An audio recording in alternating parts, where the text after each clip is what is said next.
Your reality may be that revenue is growing, customers are happy, and from the outside, everything looks like it's working. But there's probably a question you think about more than you'd like to admit. If your best engineer, your operations lead, or that one person who just knows how everything works left tomorrow, how much of your business would slow down or stop? If that thought makes you uncomfortable, you're not alone. I'm Chet Naran. I work with growing companies on tech ops leadership, aligning technology, operations, and people. Over the last 15 years, this is one of the most common patterns I see. It's not a people problem. It's a systems problem. What I've noticed is that growth creates a kind of fragility that's hard to see while you're in it. You're executing, you're delivering, things are moving. But too much of what makes the business run lives in a handful of people's heads. When one of those people is out, sick, on vacation, or decides to move on, suddenly you feel how much was depending on them. It's not that they're irreplaceable as people, it's that the knowledge they carry hasn't made it into your systems yet. Here's how this usually shows up.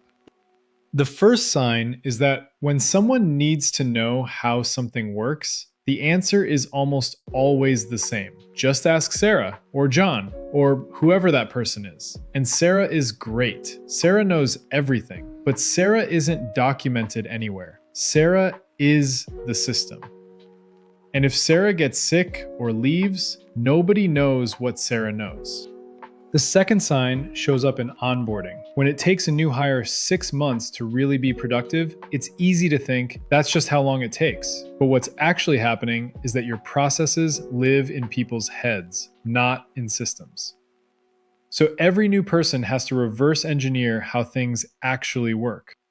You'll also see this when someone takes time off. A team member goes on vacation for a week and work slows down or stops. Not because they're irreplaceable, but because the knowledge they carry isn't transferable. And the last sign is decision bottlenecks. Leadership can't move on certain things because only one person has the full context. So decisions wait, projects stall. Not because leadership isn't capable, but because the knowledge needed to make the call isn't accessible. None of this means your people aren't good at their jobs. It just means your business has outgrown the informal systems that used to work. When you were smaller, everyone could brute force through it. As you grow, that stops working. The fix isn't hiring more people or adding more tools. It's building operational clarity. Clear ownership. Documented processes that reflect how work actually moves. Systems that support the way people work, not the way you wish they worked.